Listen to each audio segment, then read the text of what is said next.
Hey there, my name is Katarina Berry. Welcome to my channel. Today's video is quite unusual. I'm going to be sharing my recent experience with ayahuasca and my encounter with an extraterrestrial that became my friend. So without further ado, let's jump right into it.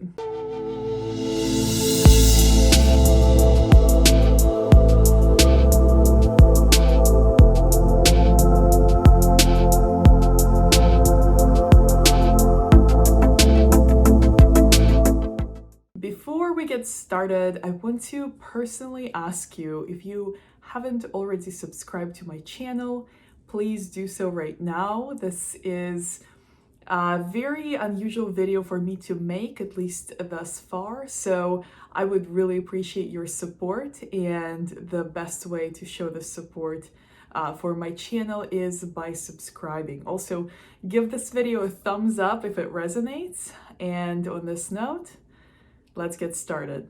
So I was in a ceremony for ayahuasca, which is a plant medicine used to induce visions and healing and this inner kind of journey.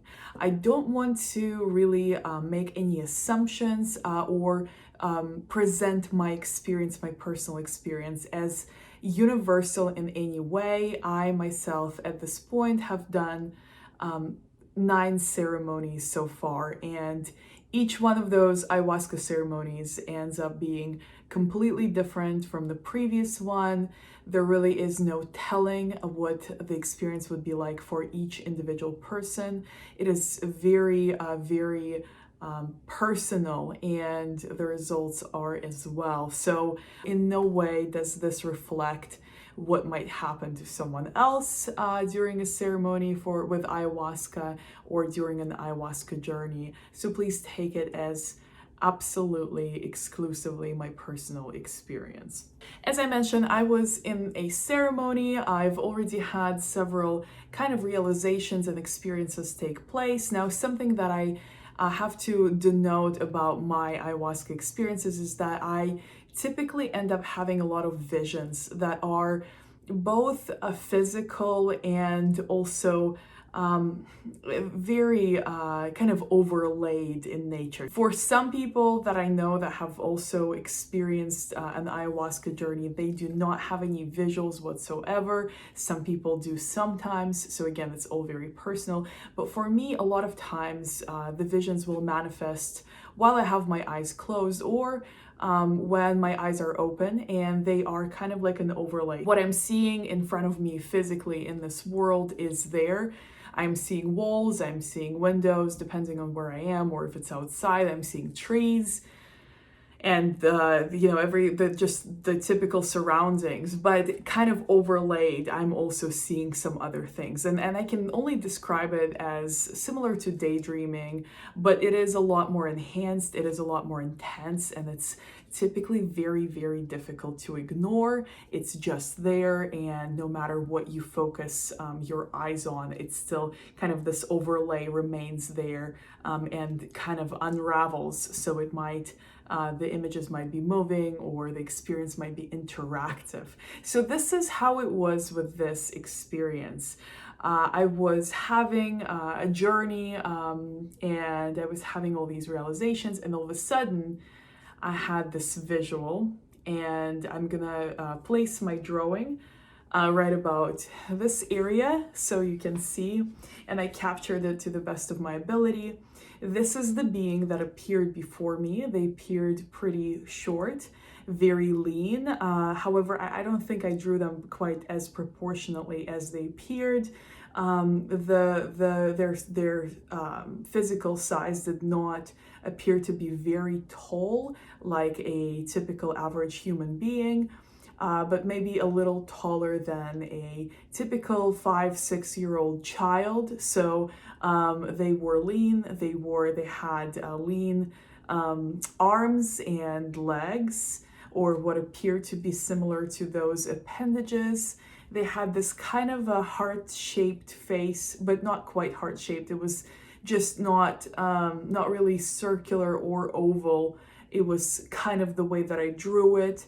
They had some kind of either antenna or ears or kind of other appendages that did not appear very clear. So the best way I could capture them is depicted in my drawing, which I did the next day.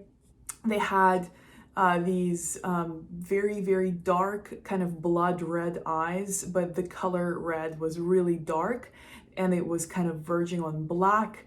The color of their skin was grayish green, and overall the appearance seemed, the impression I got was that they hadn't really no facial expression.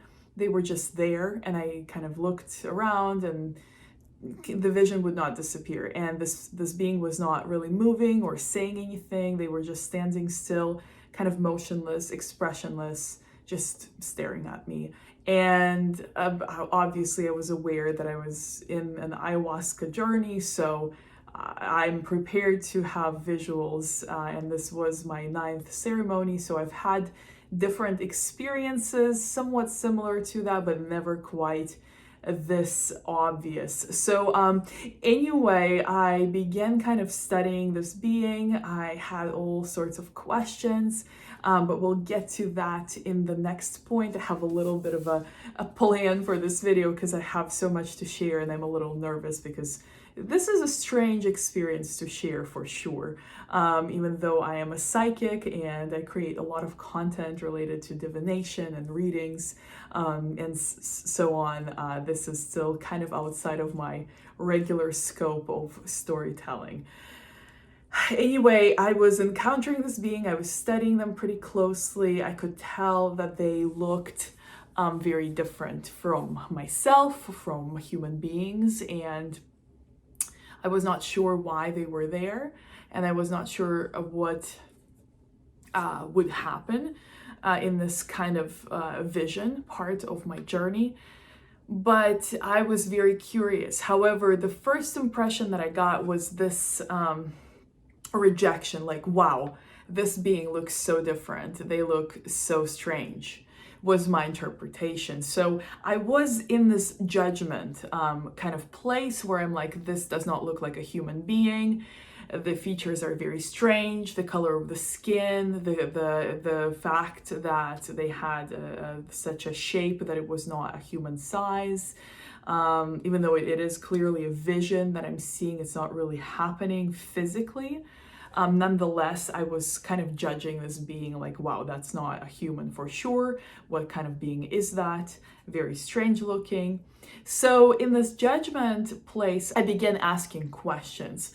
I tried to ask this being why they were there, what they were doing, what they needed from me, why did they appear, what part of my quest journey, my spiritual ceremony did they come for? Is it for healing? Is it for something else? Is it because they need to tell me something? Is it because maybe I'm part somehow of their plan, or they're you know, they have something for me to do, or they, you know, I had all these questions, and I was kind of asking this being, not by physically speaking to it, but by just kind of thinking these questions and hoping to see some kind of a response or an interaction or some kind of a something. But the being remained very still, and it remained motionless. No motion of the face, no motion of the body, just standing there staring at me. So I cannot say that I was afraid at all. The presence was not threatening or scary in any way. But I was kind of puzzled by it because there was nothing happening and the vision wouldn't go away. So the first lesson that this being has taught me is the lesson of acceptance, because with all my questions, eventually I've come to the point where I thought to myself, okay, this is not going anywhere. The vision is not disappearing. I need to change my approach. I need to come from a different place. This being clearly looks very different than human beings do. So I'm clearly judging it for it because it appears very separate, very different. So what if I come from a place of acceptance? And I said, again, kind of by thinking it very intently, I thought I accept you, to this being, kind of addressing this being. And immediately this being responded to me without moving their face again, but I heard this kind of voice that is not a physical voice, but it resonated in me as a response. And it was, I accept you as well. Okay, so I continued. I thought, okay, I accept your appearance. And this being said, I accept your appearance. And now that was something very deeply touching to me, and not touching in a sentimental kind of way, but in a very shocking way, because all of a sudden I had this awareness that in saying so, this being truly accepts me fully and completely exactly as I am. Not because of some features, not because I look good or familiar, but just purely, completely, wholly, fully accepts me as an entirety of me. And it was kind of, it took me aback, because some part of me realized I don't really accept myself to that extent. I can accept another being that looks completely different if I choose to, but what about me? Because the way that I felt this, because this telepathic communication, it's not really heard, it's not like words you hear someone saying in a voice, but it kind of resonates as this answer. It's not just words, it's the feeling as well. And I could tell that this being truly fully accepted me, and it felt like they accepted me more than I accept myself. So the first lesson that I realized was acceptance. And that was something that continued as our interaction with this being continued. But this was kind of essentially the whole point of their visit, as I learned later, this lesson of acceptance.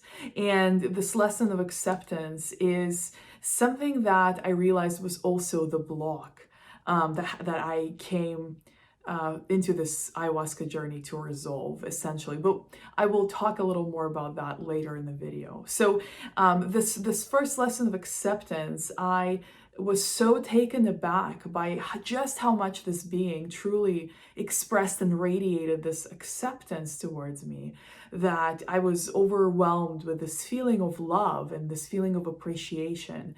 And I told this being, I love you. And this being said, I love you as well. And then I said to this being, you know, you are so valuable. And again, I'm not using my voice, so I feel like I don't need to make this distinction anymore, but I just wanted to clarify it for the last time that none of this interaction is happening by using my vocal cords and actually speaking out loud. In fact, I remained quiet throughout this whole interaction and laying still on my yoga mat in ceremony, pretty much unable to move because of the intensity of what was happening to me. Part of the time my eyes were open, part of the time they were closed, but the vision remained regardless. So I said to this being, you are so valuable. Thank you so much. You don't realize how much I never realized that I don't even accept myself fully. So it's just incredible to feel this acceptance from you. You're so valuable. You are so worthy. And this being answered me with an very interesting reply. And the reply was, I know this. I know that I'm valuable. I know that I'm worthy. Do you know these things about yourself? And that had another shock factor, because I realized that this being just touched on maybe the most significant pain point that I came into the ceremony with, which is I wanted to connect with my value. I wanted to connect with my worth. And seeing how this acceptance alone was a lesson, I was able to see and appreciate the value and the worth of this extraterrestrial being that looks nothing, well, maybe has some similarities, but generally looks very little like human beings, and is a species that I've never encountered before, or at least not that I can remember consciously. And when asked this question, I realized I was still unable to value and see how worthy and accept how worthy I am. And that was, again, another surprise. And so I felt very emotional in that moment. Again, with ayahuasca, kind of intensifies the profound impact that a feeling or transformation can have on you, and it is an intense experience. So feeling the intensity of this shocking fact that accepting another being is something I'm much more naturally capable of than accepting myself, accepting my own worth. I started crying. I had tears, physically actually coming out of my eyes. I was just so humbled, and I was like, I didn't know kind of where to go from there. And it touched me in a way that was painful. And so while I was having this kind of emotional moment, this being said, it's not that hard to connect to your own value and your own worth. You are making it difficult because you're seeing it as separate. And that was another very profound message, because it connected to the first moments when I was perceiving this being and paying only attention to how different they looked and how separate they are. And I realized that, yes, I do see a value and worth as something that I need to strive for, something that I need to prove, something that is determined by other people, something that is determined by the results of my efforts. And I realized that this being was right, because as soon as I stopped focusing on the differences in the appearances of myself and this being, I was able to accept this being. And perhaps by focusing on the value and the worth without placing them outside of myself, without placing them in the hands of other people, or judgment or opinions or results or numbers, perhaps then it's not going to be so hard to simply accept myself as valuable and worthy, as much as I accept this being to be valuable and worthy, through a simple act of kindness. And so that was the second lesson. The lesson of value and worth was in the fact that I realized I was placing a lot of that value and worth outside of myself. And because of seeing it as separate from me, or something that I need to acquire, achieve, attain, prove, whatever, instead of acknowledging that it's inherently within me, that it's not separate from me, then I will be able to connect with that sense of value and worth. So I started kind of questioning how this being is related to me, why it's appearing to me, why are these lessons taught by this specific being? So I asked this being, are we like the same? Maybe this being is some kind of a reflection of my higher self, or some part of me, or I don't know how these things work. So I was just curious. And this being said, no, but we are not separate. And again, this lesson that there is no separation. So I realized that this being was trying to convey where none of us are separate. No life is separate. All life is connected. All life is one. But that they are their own unique expression. So I asked this being if they had a name. And this being was silent. And I just waited for a reply. At first I asked, what is your name? And there was no reply. There was just silence. And this being was just kind of looking at me again while being motionless and expressionless. And then I changed the question. So I asked it, do you have a name?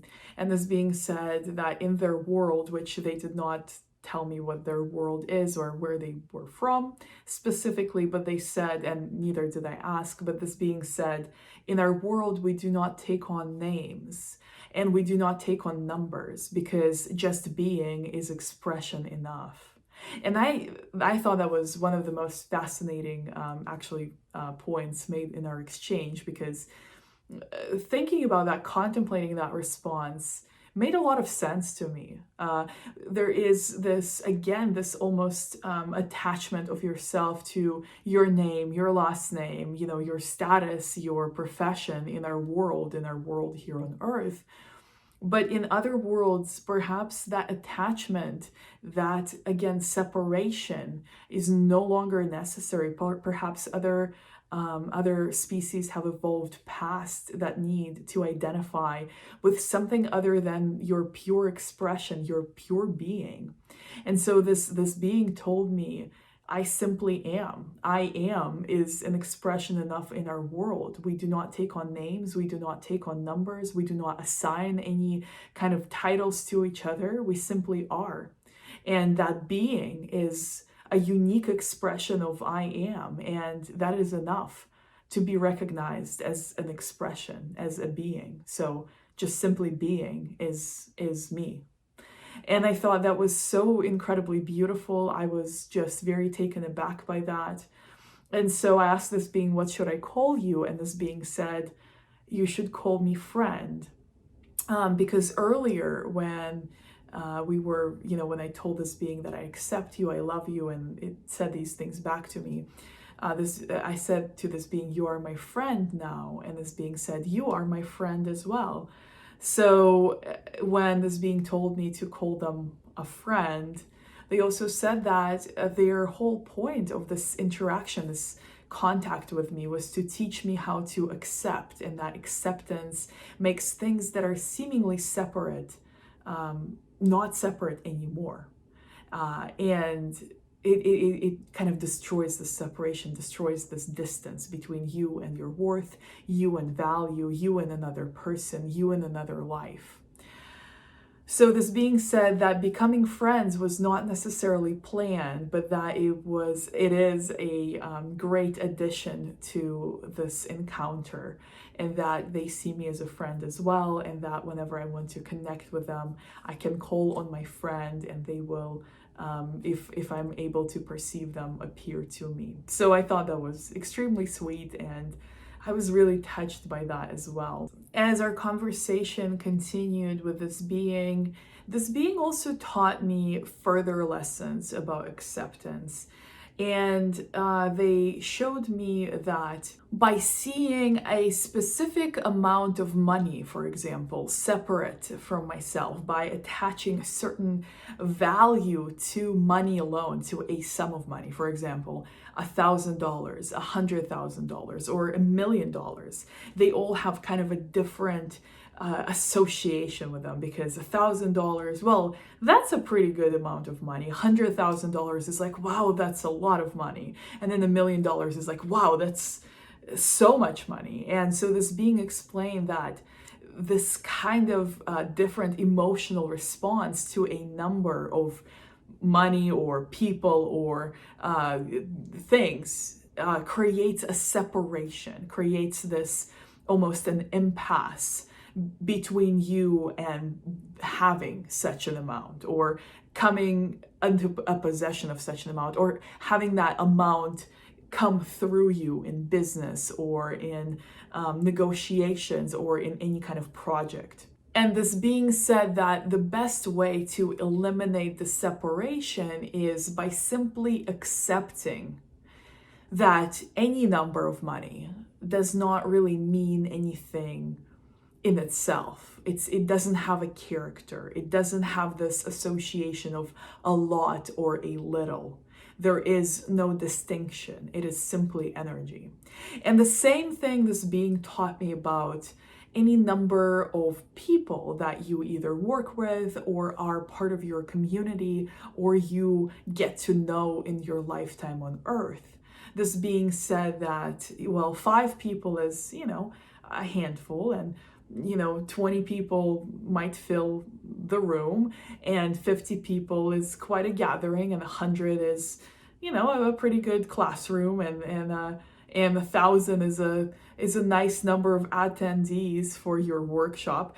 But this being said, this separation, numbers of followers, numbers of people, numbers of clients, numbers of acquaintances, again, just like money, should not have a expression, a emotion attached to just the amount alone. The amount should be accepted as and seen as simply an amount. It doesn't have a personality.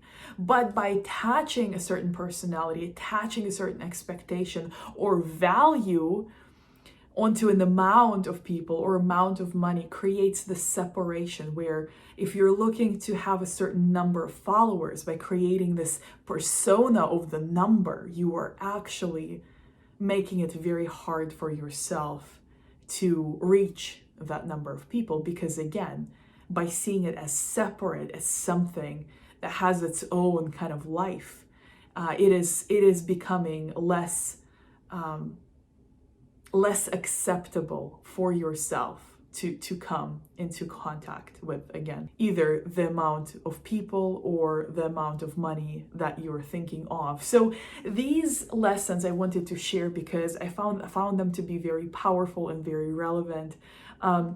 I have recently reached 1,000 subscribers right here on my YouTube channel, and for about a year of my life, in years prior during which I didn't really have the courage to start making videos, that number seemed so out of reach. It seemed to be kind of its own thing. It's like 1,000 subscribers. That's so hard. That's so difficult. Oh my gosh, what do I get? What do I need to do in order to get there? How many videos will I have to make in order to have 1,000? What should I say? How should I be? How should I promote it? But in reality, as I reached this number, I realized that it didn't have any personality of its own. And when I reached that number, nothing really changed as I was expecting it to. Nothing really kind of happened within me.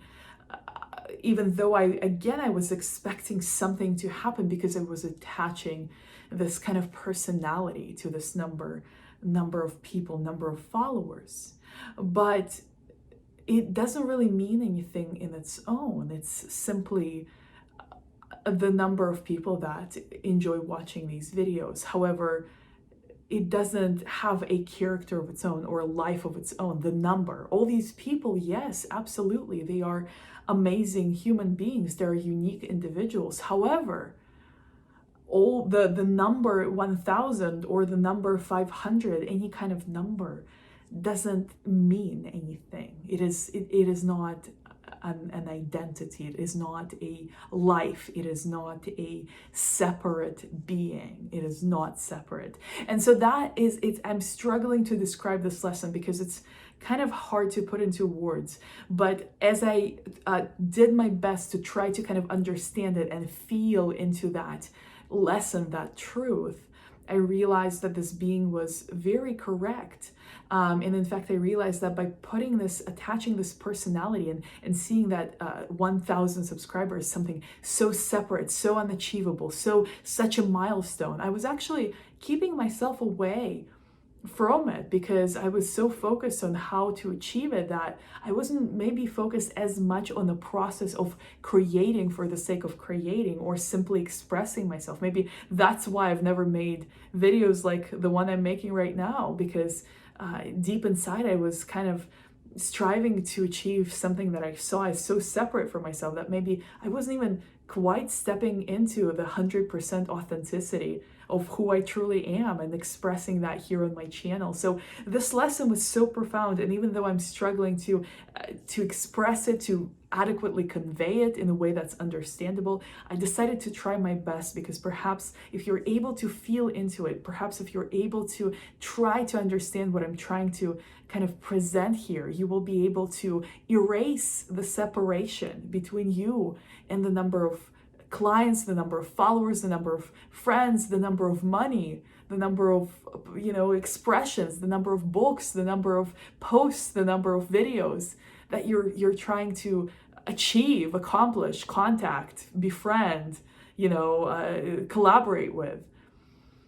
Because maybe that message will help you stop seeing that number as separate, that number as something that is unique in itself, that is an expression. It's not an expression, it's not separate.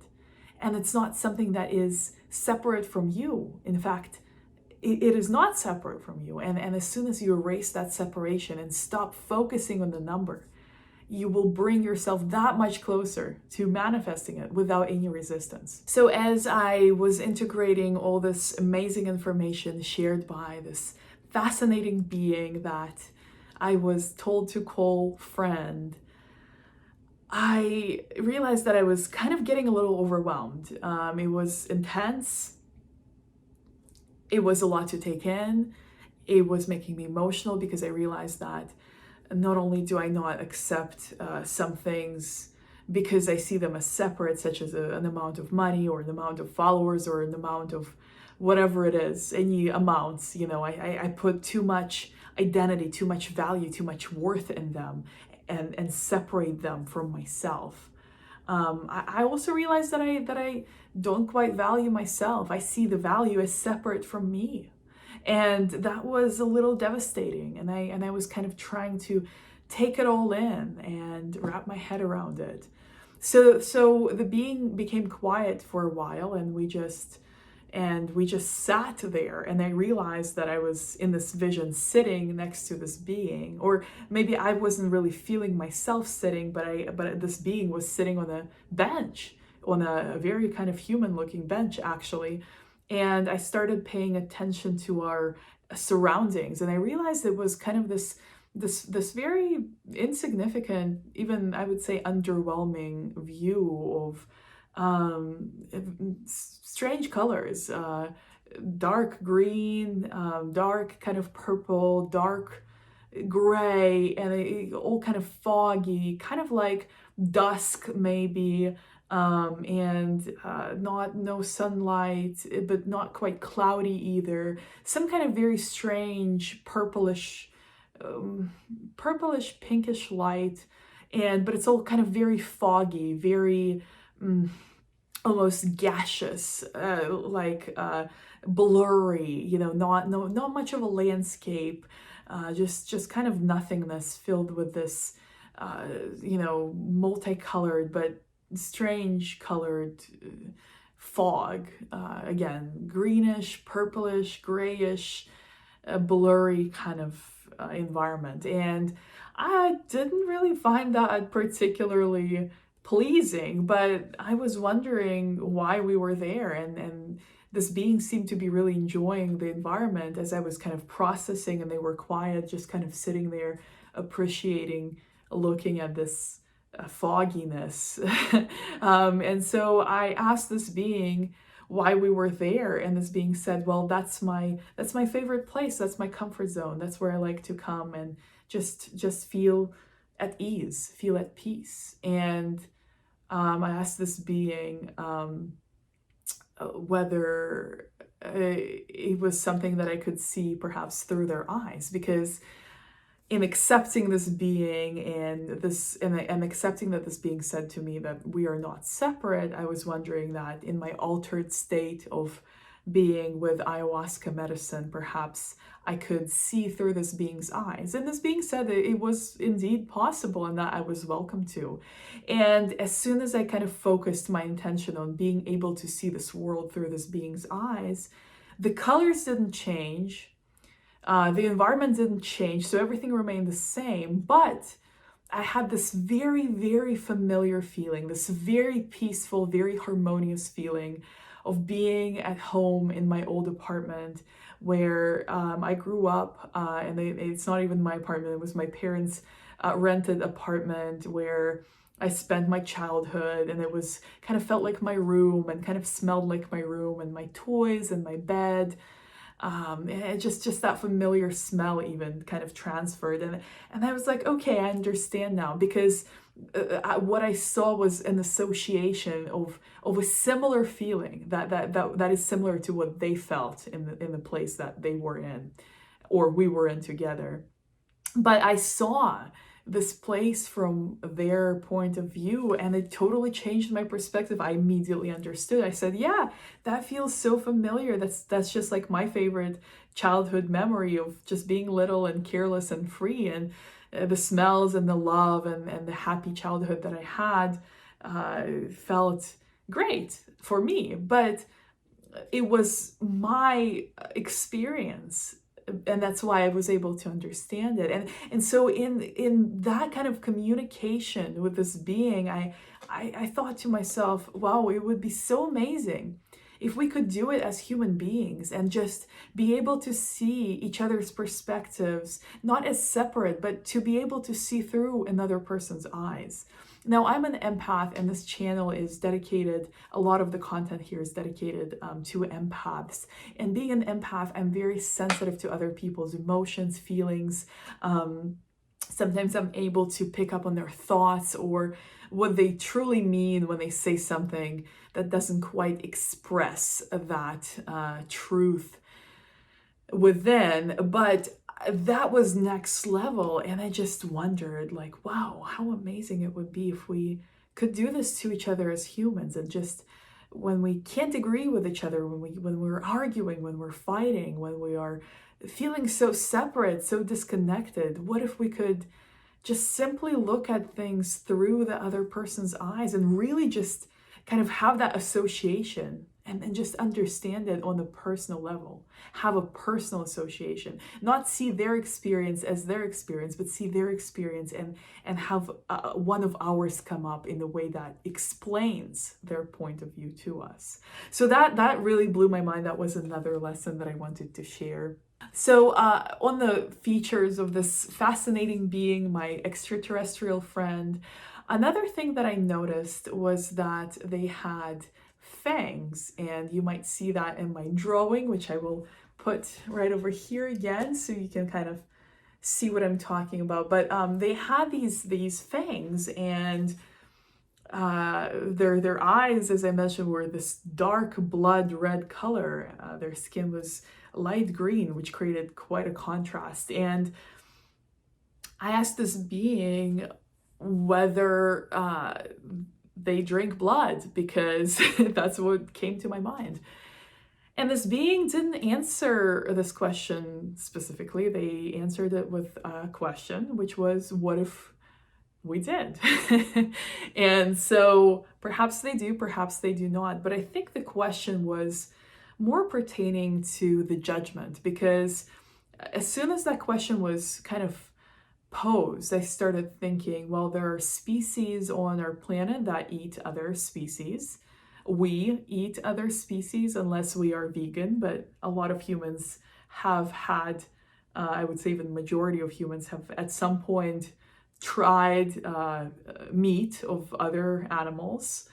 And so I thought, that's maybe another way that I'm looking to see this being as separate, or looking for a way to judge this being, because if they responded to me, yes, we drink blood, I would immediately think, oh, vampire. And so again, it's the separation, it's this judgment. Vampire drinks blood, vampires are bad. Ooh, that's so scary. What kind of being is this?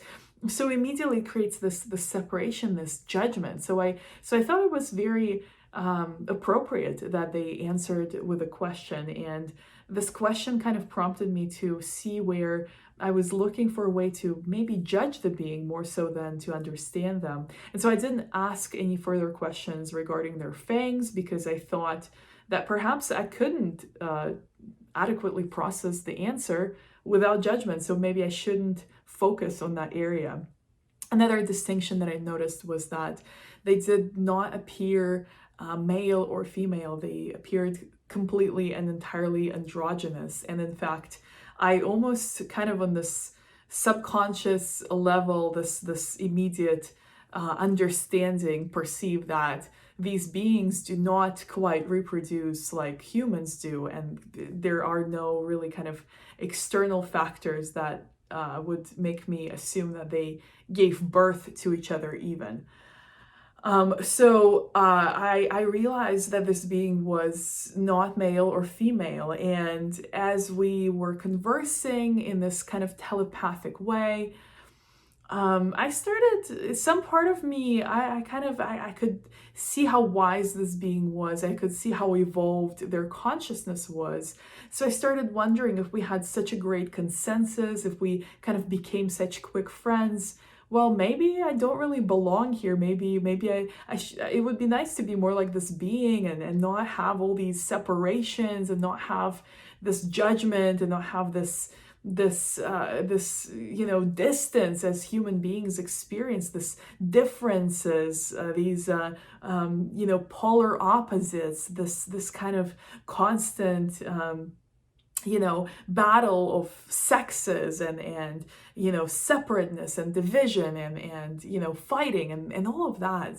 Wouldn't it be nicer to just belong to a species that just were all kind of didn't take on names, understood each other, communicated telepathically, didn't have a particular gender? So I was thinking that to myself, and this being, of course, was somehow able to perceive my thoughts, and this being responded to not any specific question, but perhaps to my contemplation. And what they said to me was that I chose this very specific life. I chose this expression. I chose to be born on this particular planet. I chose to be a female. I chose to have a female body that had all female attributes, and that I chose this path of being in balance, in alignment with my gender in this specific lifetime, that it was actually something that I decided that I wanted to experience, and something that is exactly what I wished for. So even though some part of me definitely agreed and definitely felt like that made sense, another part of me kind of was wondering, well, why is it then sometimes so hard to connect with the feminine energy? Why is it so hard to be a woman? Why is it so hard to be a woman who is a religious kind of rebel, and someone who is pursuing spirituality and trying to get these ideas out into the world, but there's so much judgment that exists against it. There's so much seemingly kind of against me. There are so many challenges that I have, with loving myself, with accepting myself, with this body, with, how I am in the world. And this being said, that's precisely why you chose this, because you wanted to learn this. And if you already knew it, there wouldn't be anything to learn. There wouldn't be anything to express. There wouldn't be anything to process. So this being said, the process itself is why you came here. It's not the results. It's not the overcoming. It's not the achievement. It's not the attainment. It's not the reaching of the goals. It's the process. It's the learning, the struggle, and the learning that comes from it is the reason why you chose this path. It's so that you could not only experience it, but also share your experience with others, maybe directly, maybe by just walking your path, maybe by creating something, maybe by artistic expression or creativity, or any kind of expression of who I am is, in essence, part of that journey and part of the reason that I'm here. And that resonated very much. And that was kind of comforting and assuring that it's not necessarily the results, it's not the figuring it out or the publishing a particular, work of my expression, or not necessarily reaching the goals, but the process of striving and the learning that comes with it. So that was assuring and comforting, because I tend to kind of overwhelm myself with attachment to results, or seeking a specific achievement, or striving for a specific, like I said, number, and making it very separate from myself. But realizing that process is essentially the point was kind of liberating, honestly. And another thing that was being shared was that everything that essentially I came into this life to do will get done. And that was a hard concept for me to wrap my mind around, because I felt like since starting at a very young age, we're taught that everything is, you need to work hard, you need to, count your time, you need to make sure that you're productive, you need to make sure that you stay busy, you need to do this, you need to do that. But this being was saying, no, there's no worry that you need to have. Everything that you came here to do will get done.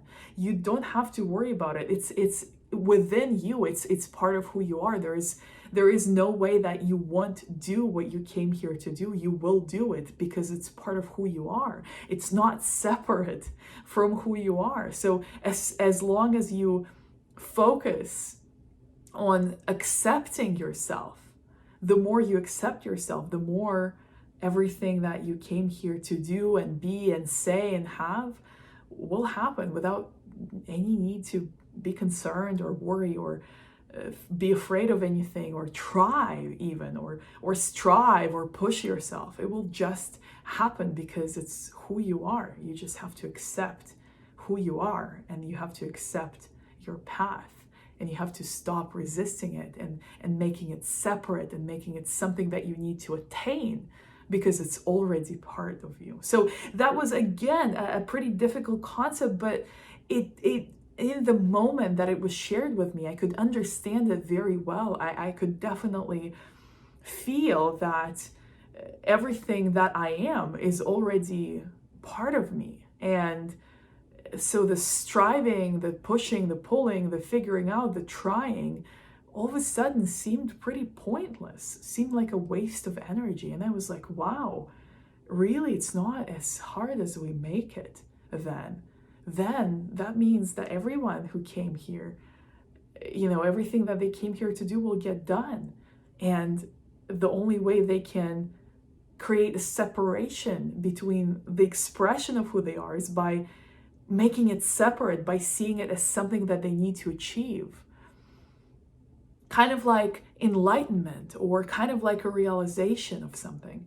As long as you see it as something that you need to get, something that you don't have, then you create that separation. But as soon as you accept that it's already part of you and you just need to tap into it, then it becomes easily available, or a lot more easily available than it is otherwise. So the final lesson of my fascinating extraterrestrial friend that I want to share in this video is that they taught me that every expression of my body, my physical body, is a teacher, especially the unwanted ones.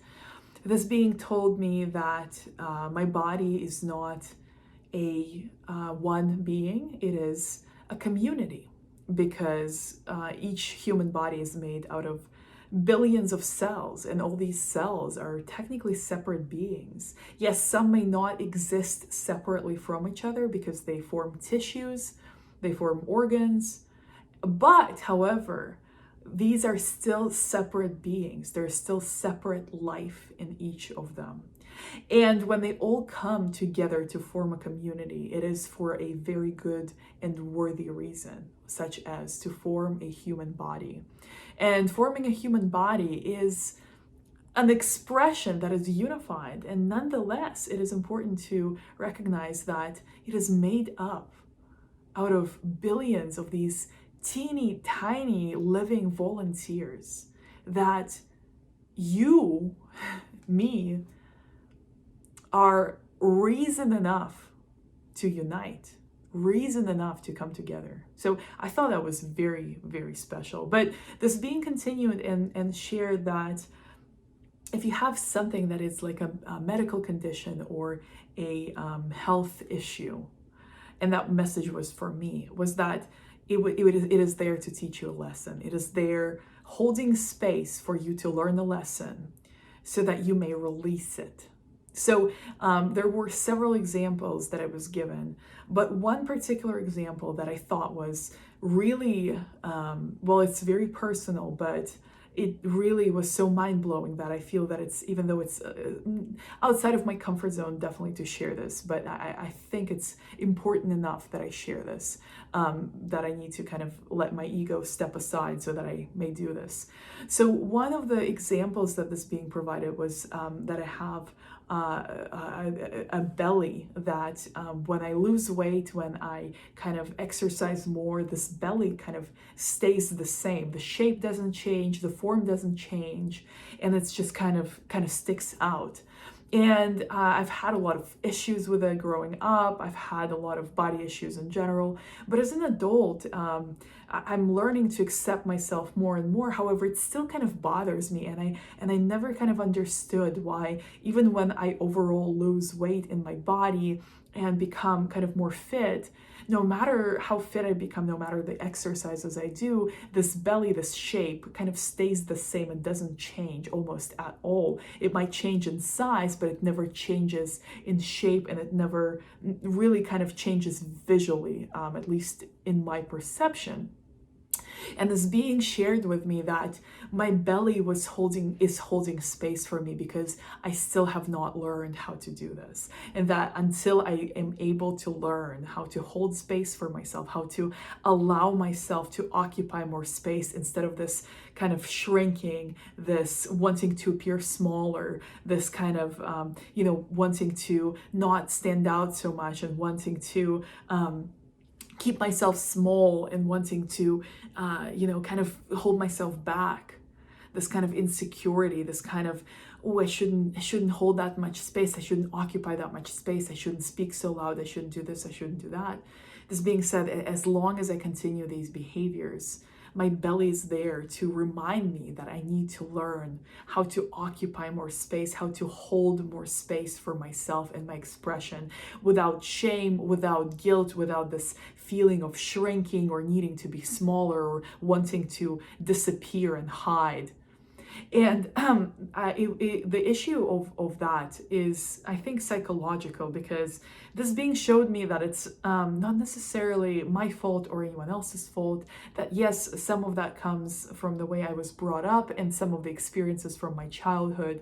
But essentially, this being said, that there is nothing in the past that is holding me chained to this kind of expression, that as soon as I choose to hold more space for myself, as soon as I choose to make steps towards holding that space for myself, occupying that space, and pushing myself to occupy even more space, not necessarily physically, but through my work, through my creativity, through the content I make, through just generally any expressions of me, my voice, my presence, the belly will no longer need to hold that space and no longer need to teach me that lesson. So without even trying, just doing what I'm doing and living my normal lifestyle with the normal, regular amounts of exercise that I already do, I will be able to release it because it will no longer be needed. And I thought it made a lot of sense, but it was also, again, kind of emotional to hear that, because I typically do not feel comfortable occupying space. I am 6'2", and as a woman and as a girl, being really tall has always kind of bothered me on some level. I've learned to mask it. I've learned to appear confident, but deep inside, I kind of always wanted to appear smaller and be smaller and not stand out so much.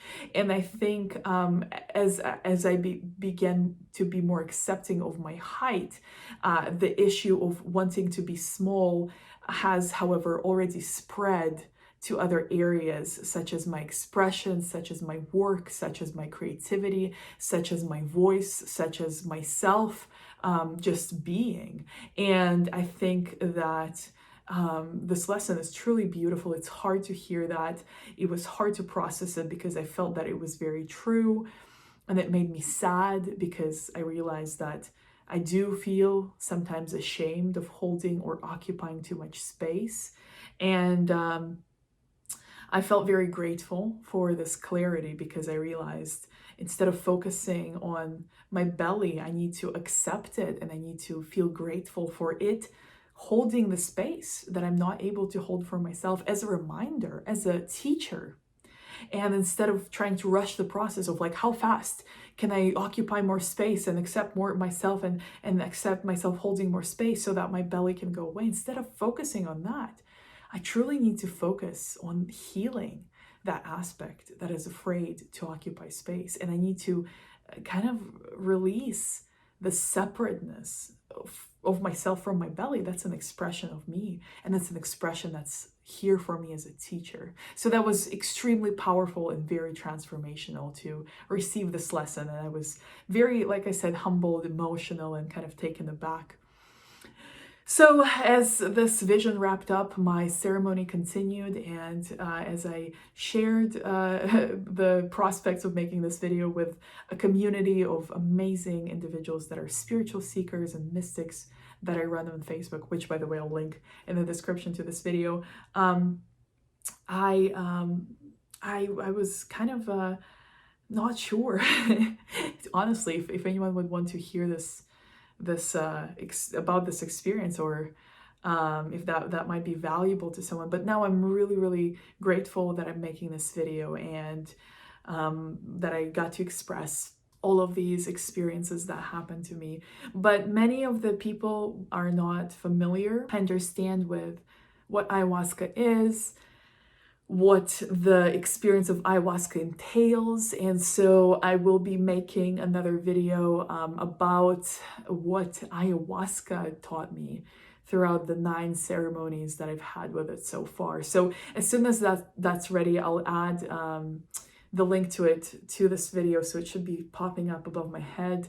And then another video relating to ayahuasca that I decided to make was kind of more about a healing experience that I've had after my very first ceremony, and actually after my first 2 ceremonies. And that experience was of how I quit smoking, and I've been a smoker at the time for 10 years.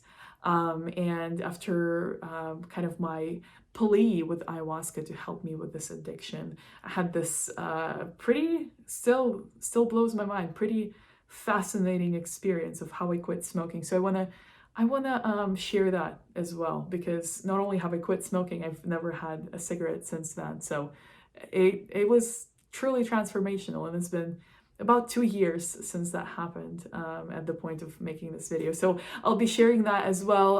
As soon as that video gets made, it should be showing up right here in this video. And I will link these 2 videos in the description below as well. So again, if you enjoy this type of content, if you enjoy this video, which it's kind of unusual for me to make right now, but I hope to make more content that is truly authentic and brave like this, subscribe to my channel, because that's where I post these kinds of videos, and click that bell button, because that will allow you to get notified every time that I upload. If you have any questions, if you have your own encounters with extraterrestrials that you wouldn't mind sharing, please drop a comment, and that is my promise to you that I will respond to every comment that I receive. On this note, thank you so very much for watching this video. I appreciate it more than the words can tell, and I truly hope that these encounters, interactions, these exchanges that I've had with my beautiful, amazing, valuable, worthy extraterrestrial friend serve you in the highest capacity, and serve the world for the highest good of all. So thanks again for watching. I hope to see you in my next video, and until then, I love you so very much. I hope you can feel my love. Bye.